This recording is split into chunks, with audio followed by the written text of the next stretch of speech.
ऋषि कुमारों का कार्य है भिक्षा मांगना है, किसी की दास्ता स्वीकारना नहीं। आर्यवर्त के सबसे बलशाली और प्रसिद्ध राज्य कौशल के राजा हरिश्चंद्र ने भी अपना वचन निभाने के लिए स्वयं को बेच दिया था। हम उनके ही अनुयायी हैं।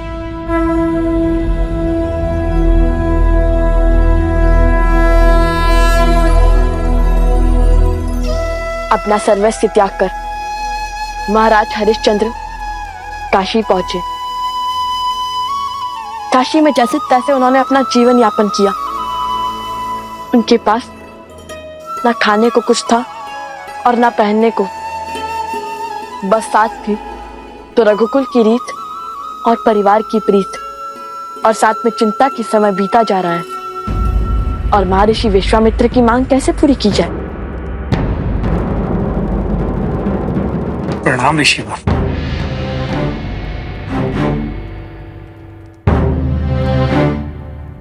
इस सूर्यास्त के साथ माह समाप्त हो जाएगा राजन।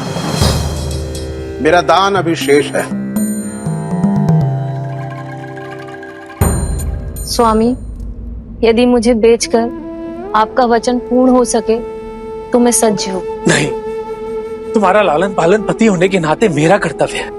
और पति के संकट में साथ पीड़ा उठाना और पति के वचन को बनाए रखना पत्नी का कर्तव्य है।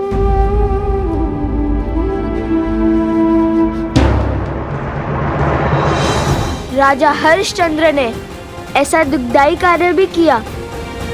हम तो केवल उनके पच्चे नाव पर चल रहे हैं। प्राण जाए पर वचन ना जाए।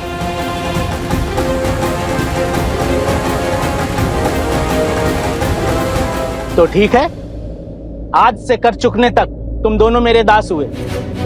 चलो, हो रही मेरी बैलगाड़ी। कर स्थापित मर्यादा, संसार के पाप को हर। बड़ी विचित्र घटना है ये। किसी और के लिए स्वयं को सेवक बना लिया दोनों ऋषि कुमारों ने। आज तक एक वचन के लिए ऐसा करते हुए किसी को नहीं देखा। लवकुश, ये कैसा निर्णय है? अयोध्या के राजकुमार हो तुम दोनों। तुम दोनों को रघुकुल को आगे बढ़ाना है। यदि तुम दोनों दास बनकर चले गए तो फिर प्रभु का क्या होगा? माता कौशल्या, सुमित्रा और तुम्हारे छोटे भाई, उनका तो स्मरण करो। रघुकुल रीत सदा चली आई, प्राण जाए पर वचन न जाए।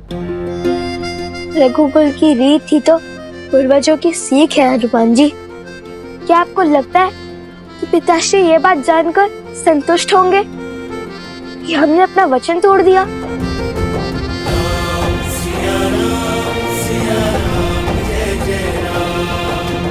और क्या एक माँ और बेटे को अलग होते हुए ऐसे ही देखते रहे?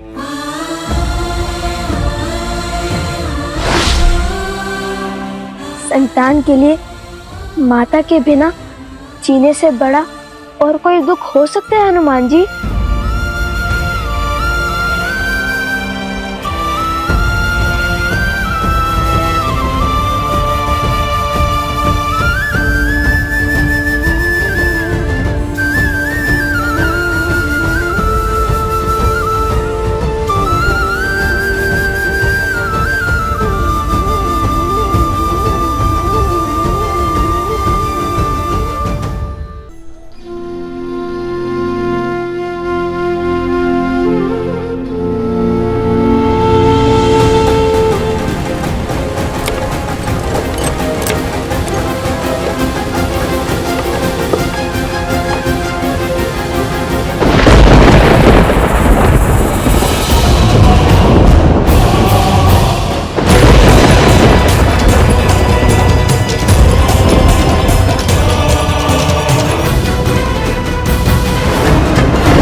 क्यों भैया स्वयं से सबको दूर करते जा रहे हैं?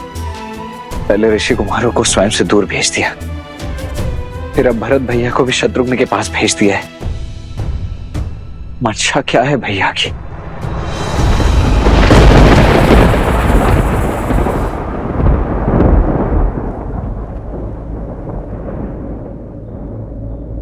राजानुज, आप विचलित लगते हैं। हाँ ऋषिमंत,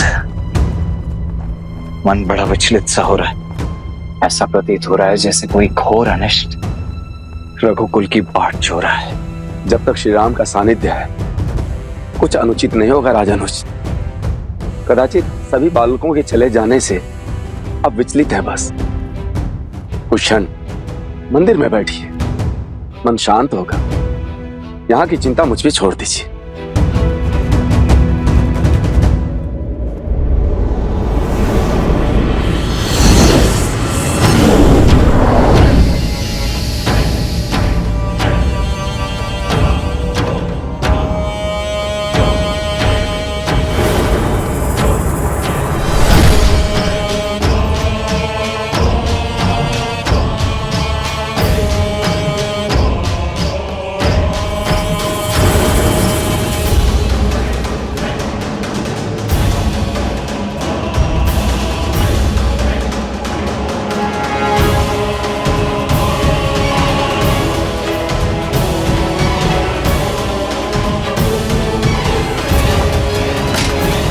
रुकिए, अपने यहाँ आने का प्रयोजन बताइए ऋषिवर।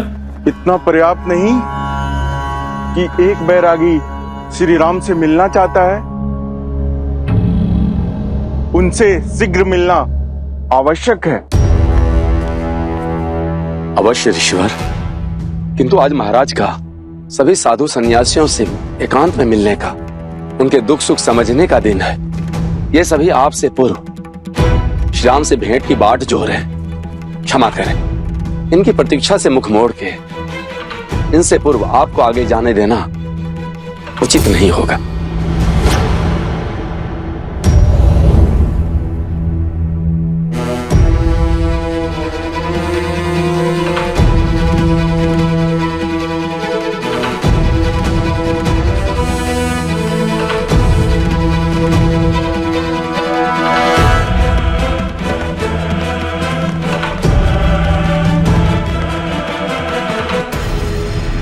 अयोध्या के महाराज हैं श्री राम। बिना अग्रिम सूचना के तो काल को भी उनसे भेंट करने का अधिकार नहीं है। फिर आप कौन हैं? यदि मुझे परिचय की आवश्यकता है तो लीजिए, श्री राम को दे दीजिए। अभिमा, ये मुद्रिका देख, वह स्वयं ही मुझे बुला लेंगे। ये मुद्रिका आपके पास आई कहां से? है कौन आप? कृपा करके शीघ्र मेरी श्री राम से भेंट करा दीजिए, आपको सभी प्रश्नों के उत्तर मिल जाएंगे।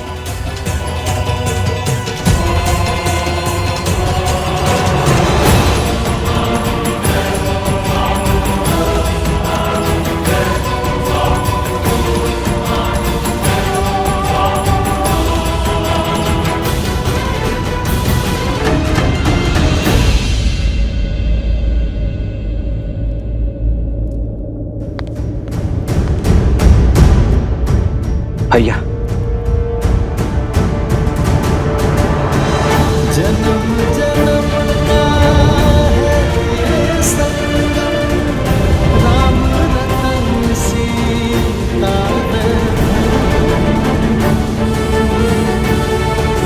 बाहर एक सन्यासी आए हैं, ये मुद्रिका लेकर। कहते हैं कि ये मुद्रिका ही उनका परिचय है। उन्हें सम्मान सहित भीतर लाओ लक्ष्मण। परंतु ये सन्यासी हैं कौन भैया? और ये मुद्रिका उनके पास? सर्वप्रथम उन्हें भीतर लाओ लक्ष्मण। जो आज्ञा भैया।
प्रणाम श्री राम।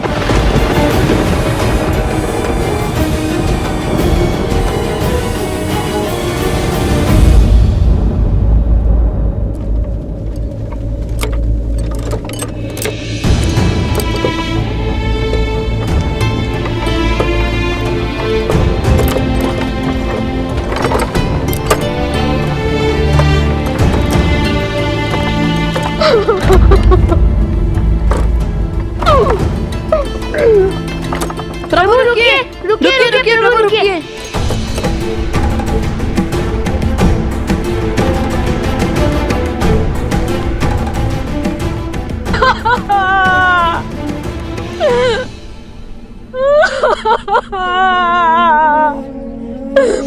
स्वामी कैसे छोड़ के चले गए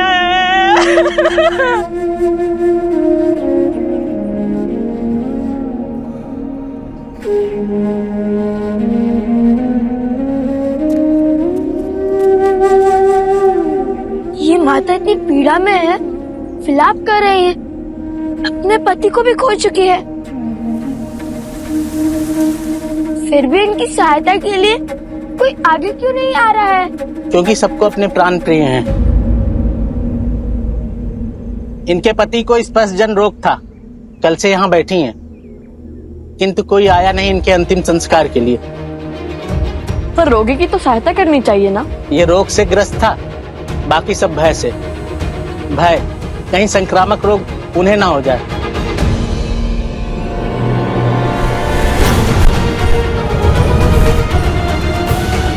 हमें किसी रोग का भय नहीं है, हमें उनकी सहायता करने दीजिए, हमें जाने दीजिए। ये विनती है हमारी, हमें जाने दीजिए। हमें जाने दीजिए। हमारी विनती स्वीकार कीजिए। हमें जाने दीजिए। तुम दोनों तो ऋषि कुमार हो ना, कैसे करोगे इनका अंतिम संस्कार? घोर अधर्म है ये, ऐसा तो पहले किसी ने नहीं किया।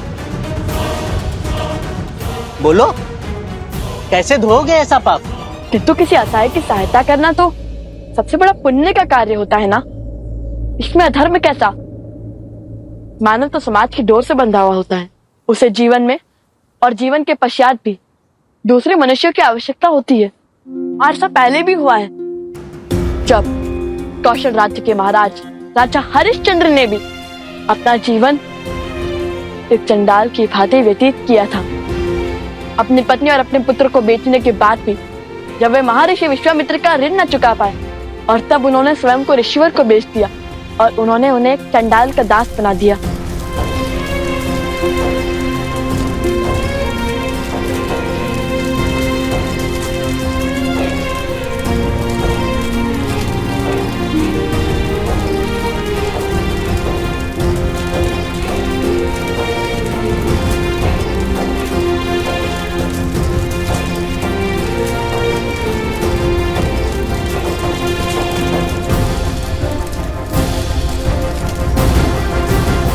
तुम्हारा कार्य यहाँ लाए गए सभी शरीर से दाह संस्कार शुल्क लेना है। ध्यान रहे, जो भी हो यहाँ बिना कर दिए किसी को भी चिता जलाने की अनुमति नहीं है, समझ गए?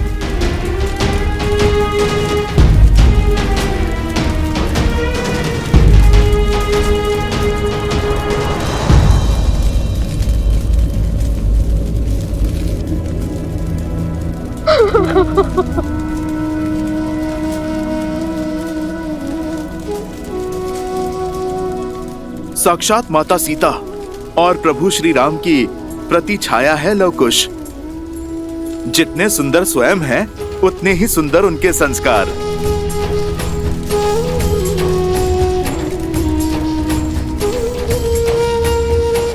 आयुष्मान भव।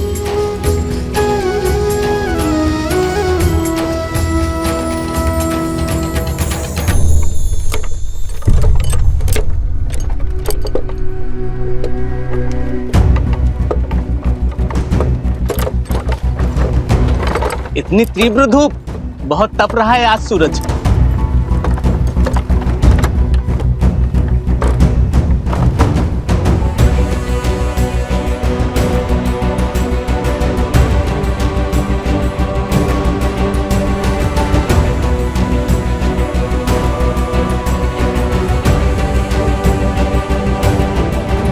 उतरो और ये सभी वस्तुएं नीचे उतारो। और हाँ, ध्यान देना कोई भी चीज टूटनी ना पाए। लव कुश का काम तोड़ना नहीं जोड़ना है।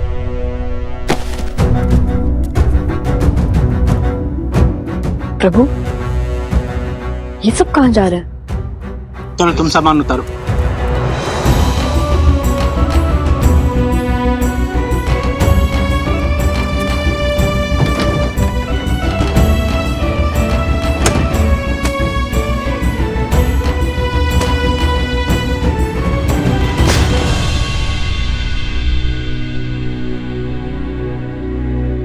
लीजिए, हो गया आपका कार्य पूर्ण।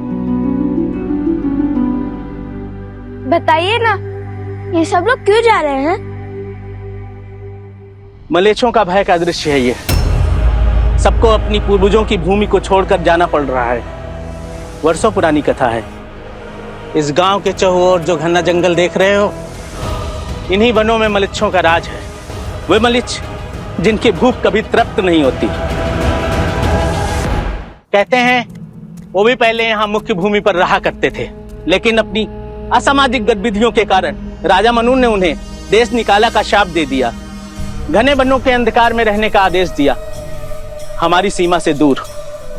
कहते हैं यदि वो लोगों के बीच एक समुदाय में रहें तो राजा मनु के श्राप के कारण स्वयं भस्म हो जाएंगे, क्योंकि उन्होंने वैदिक धर्म, नियम और रीतियों का उल्लंघन किया, वर्जित मांस और भोजन खाया, अधपका भोजनों को ग्रहण किया, पशुओं के त्वचा से बने हुए वस्त्र पहने और उन्हें त्यागने से मना कर दिया। देख रहे हो, इस संपूर्ण वन में एक भी पशु जीवित नहीं बचे और पशुओं के अंत के साथ ही इस गांव में मृत्यु का खेल आरंभ हो गया। रात्रि होते ही ये राक्षस हमारे गांव पर टूट पड़ते हैं। ये दुष्ट हमारे पशुओं को मारकर खाने लगे, छोटे छोटे बालक बालिकाओं को भी नहीं छोड़ते, और हम साधारण मानवों के लिए उनसे लड़ना असंभव हो गया था।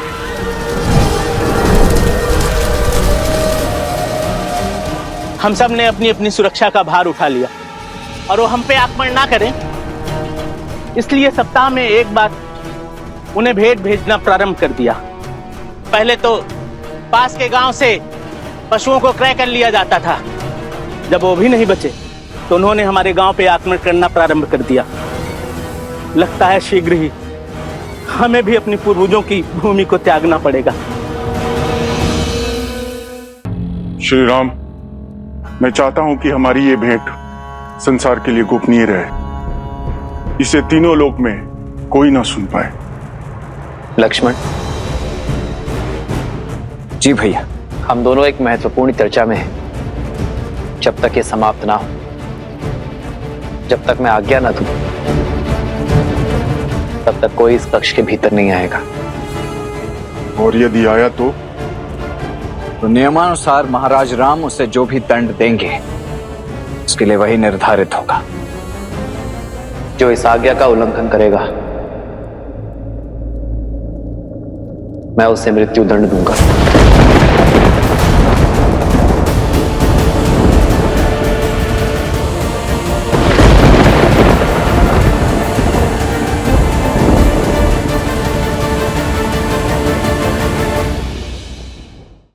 जब तक मैं आज्ञा न दूं, तब तक कोई इस कक्ष के भीतर नहीं आएगा। और यदि आया तो नियमानुसार महाराज राम उसे जो भी दंड देंगे उसके लिए वही निर्धारित होगा। जो इस आज्ञा का उल्लंघन करेगा, मैं उसे मृत्यु दंड दूंगा।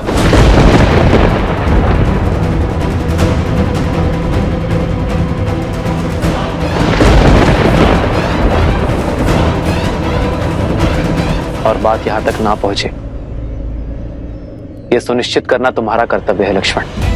इसलिए इस कक्ष के बाहर, इस द्वार के उस ओर तुम पहरा दोगे और किसी को भीतर आकर बाधा बनने की अनुमति नहीं दोगे। जो आज्ञा भैया।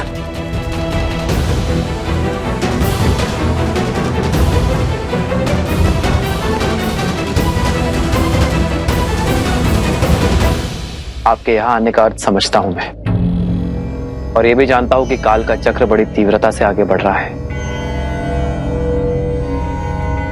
मेरा अभिवादन स्वीकार कीजिए काल पुरुष।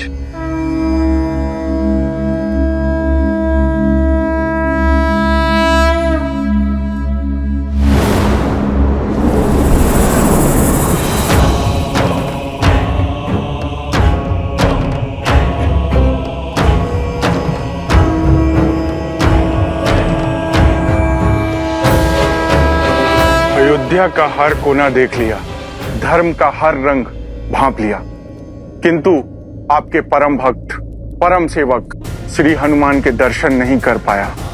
कहाँ है राम भक्त हनुमान? आओ, इस ओर मेरा निवास है।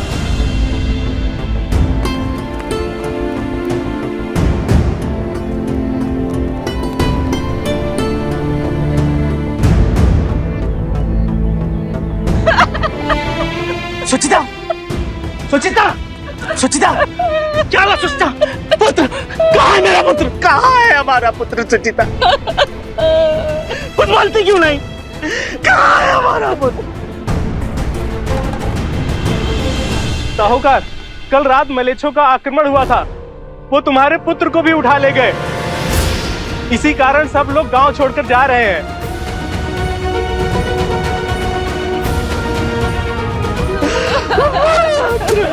प्रभु,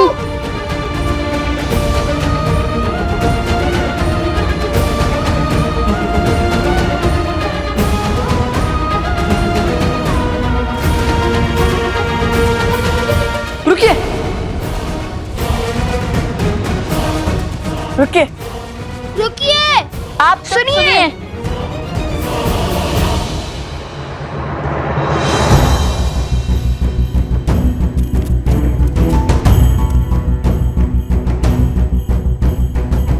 आप सब अपने पूर्वजों की भूमि को केवल इसलिए छोड़कर जा रहे हैं ना क्योंकि आप उन मलेच्छों के आतंक से व्यथित हैं? तो अपनी भूमि नहीं, अपना भय त्यागिए, क्योंकि अब हम करेंगे उनका अंत। हम देंगे आपको सुरक्षा की छाव, ताकि आपको अपनी पहचान, अपने पूर्वजों की धरोहर ना छोड़नी पड़े।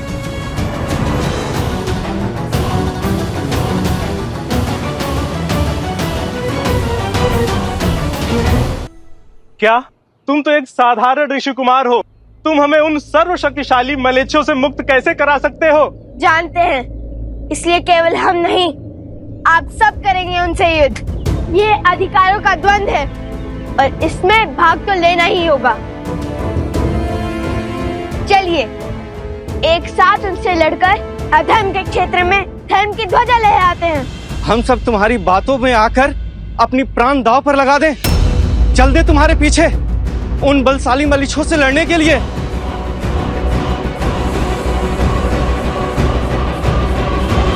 मैं जानता हूँ कि निर्णय आ रहे युद्ध दोनों ही सरल नहीं है, किंतु जिनके पास विश्वास की शक्ति होती है वो कोई भी युद्ध जीत सकते हैं।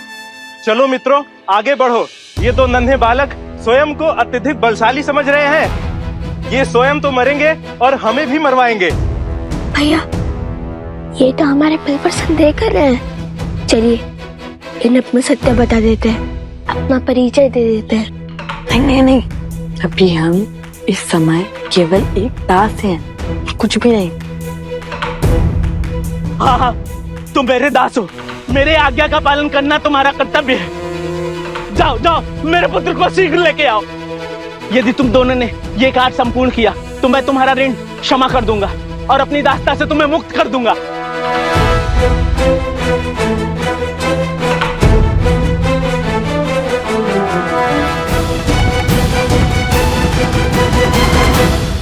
जिस कार्य को आप सब असंभव समझ रहे हैं वो संभव है।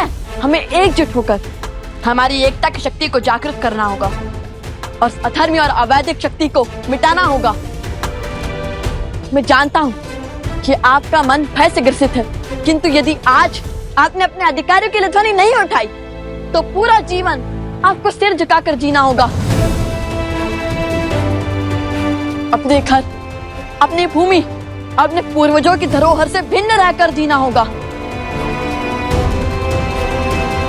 अब जब आपने हमें अपने पुत्र को बचाने के बाद मुक्त करने का वचन दे ही दिया है जान लीजिए कि हम कौन हैं।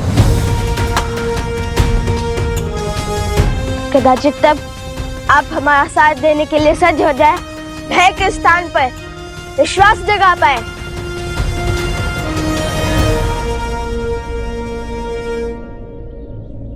हम अयोध्यापति महाराज राम के पुत्र लव कुश हैं।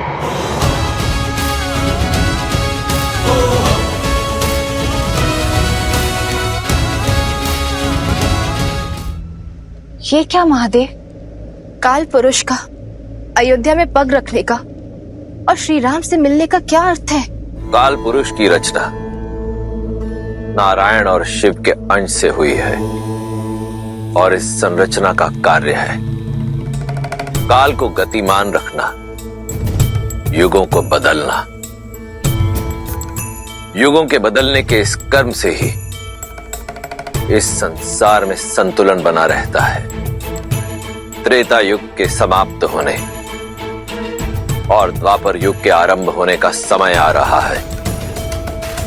काल पुरुष के अयोध्या में होने का केवल एक ही अर्थ है कि संसार के पालन करता नारायण के 7वें अवतार का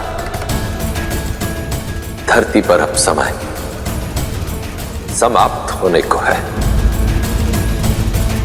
आपको लगता है कि हनुमान के रहते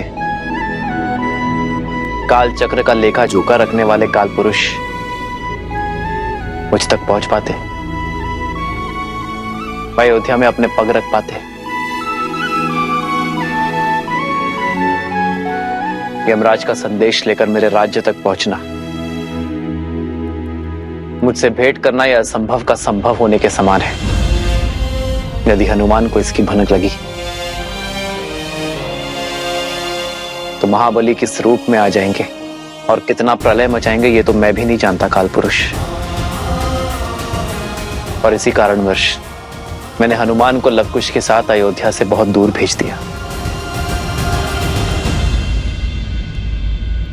कौन है ये पुरुष और भैया ने भीतर आने का इतना घोर दंड क्यों निश्चित किया? बात अवश्य ही अत्यंत गंभीर है, अन्यथा भैया ऐसा कभी करते तो नहीं।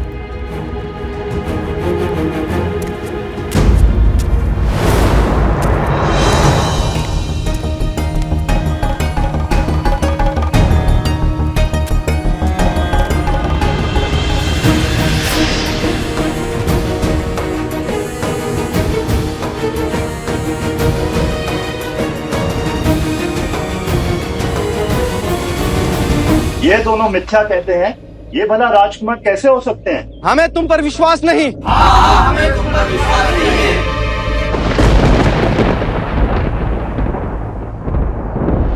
जय हनुमान ज्ञान गुण सागर, जय कपीस तिहु लोक उजागर, रामदूत अतुलित बल धामा, अंजनी पुत्र पवन सुत नामा, राम दुआरे तुम रखवारे, होत न आज्ञा बिनु पैसारे, आपन तेज समारो आपै, दीन लोक हांकते तापै। प्रभु श्री राम के दास इस हनुमान पे तो विश्वास है। हनुमान जी, हनुमान जी हैं, हनुमान जी, हनुमान जी। हाँ, ये वही है। उचित सुना है इनके विषय में। ये हैं कौशल नरेश, प्रभु श्री राम के पुत्र, राजकुमार लव और राजकुमार कुश। राजकुमार लवकुश हैं? राजकुमार लवकुश। आप दोनों क्यों विचलित हैं? मैं हूं ना, अभी इस समस्या का हल किए देता हूं। प्रस्ताव के लिए धन्यवाद हनुमान जी, किंतु समस्या केवल मलेच्छों की आक्रमण ही नहीं है, अपितु इतनी सरलता से उनका हार मानना भी है। अपने अस्तित्व, अपने पूर्वजों के इस भूमि से मुख मोड़ना भी है। हम चाहते हैं कि अपने अस्तित्व का ये युद्ध ये स्वयं लड़े।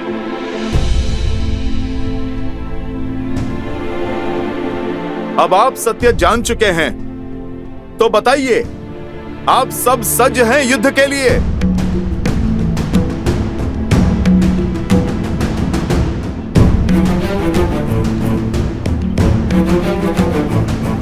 रुक जाइए माता।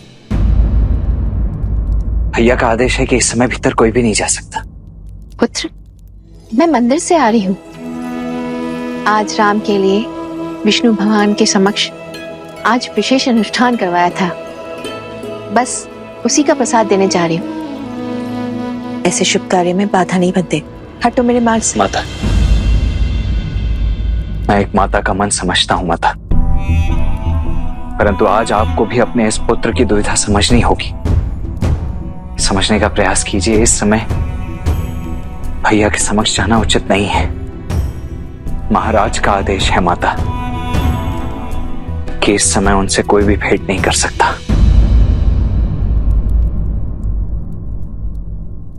पुत्र, कुछ समय से अशुभ विचारों ने मेरे मन को बहुत घेर रखा है, इसलिए आज विष्णु भगवान की विशेष पूजा करवाई थी राम के लिए, मेरे मन की शांति के लिए, राम की सुरक्षा के लिए। मेरा उससे मिलना और उसे विष्णु भगवान का प्रसाद देना अति आवश्यक है।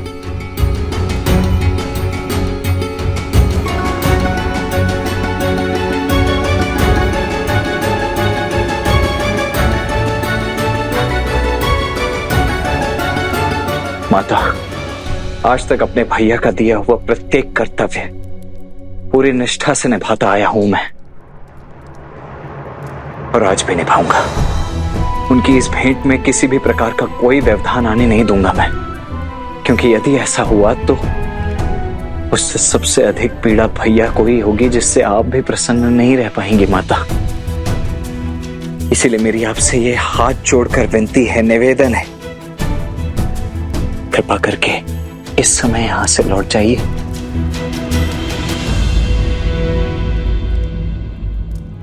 मैं भी ना भावनाओं के भंवर में बहकर इस सत्य से कैसे विमुख हो गई। राम का कहा लक्ष्मण न माने, ऐसा कभी हो सकता है? तुम दोनों में तो एक दूसरे की आत्मा बसती है।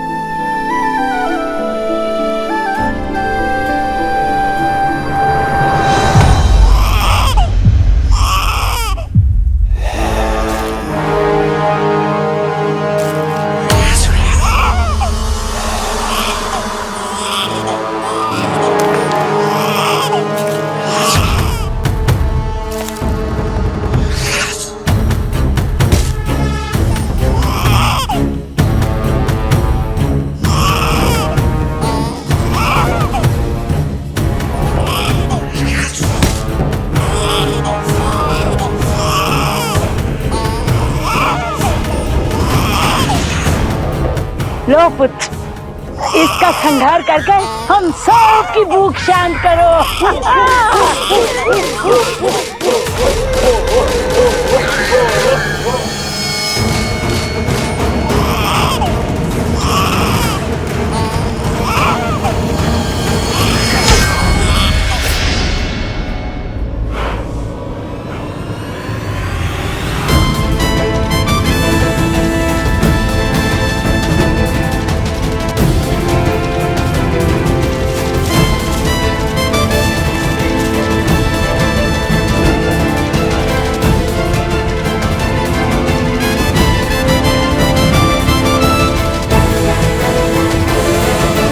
उचित कहा श्री राम।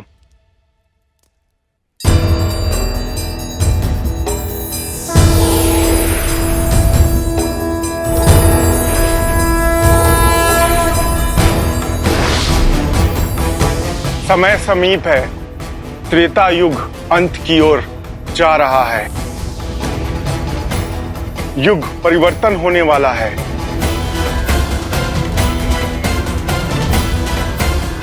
शीघ्र ही आपको अपने इस अवतार रूपी शरीर को त्याग करके बैकुंठ की ओर प्रस्थान करना होगा, जहां देवी लक्ष्मी आपकी प्रतीक्षा कर रही हैं।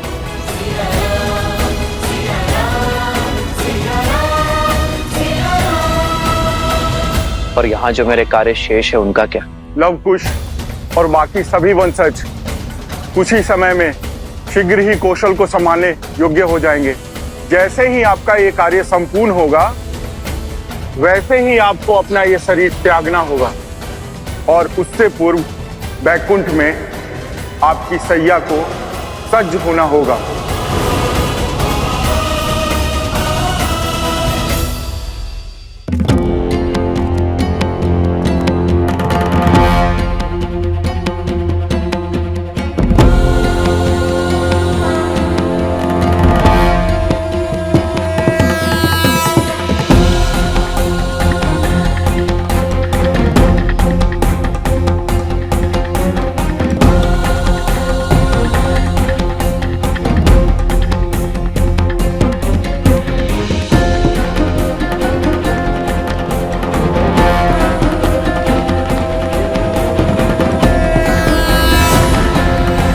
ईश्वर प्रणिपात।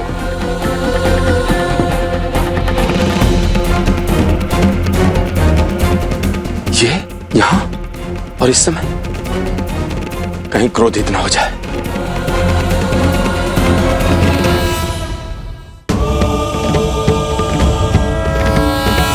इनके क्रोध के दंश से तो देवता भी नहीं बच पाए थे।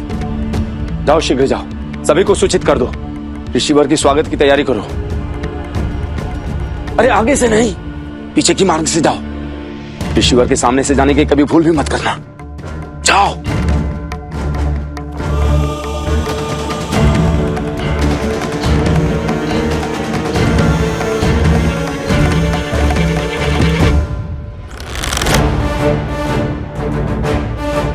अलग से दूर हटो दुष्ट, अन्यथा तुम्हारे प्राण हर लूंगा। संपूर्ण आर्यावर्त के एक मात्र महाराज कौशल नरेश राजा राम की आज्ञा और कृपा से हम तुम्हें अंतिम चेतावनी दे रहे हैं। चुन लो, आत्मसमर्पण या मृत्यु। इसका निर्णय अभी हो जाएगा।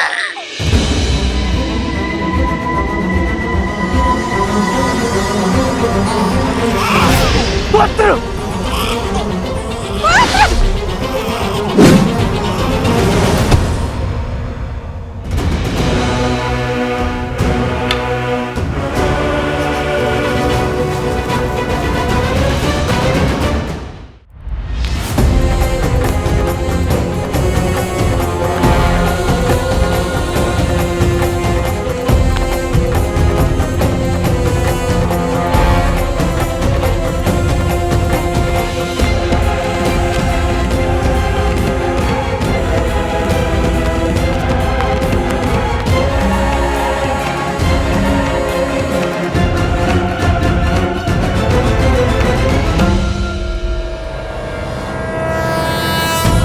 महातपस्वी महर्षि दुर्वासा के चरणों में राज अनुज लक्ष्मण का नमन।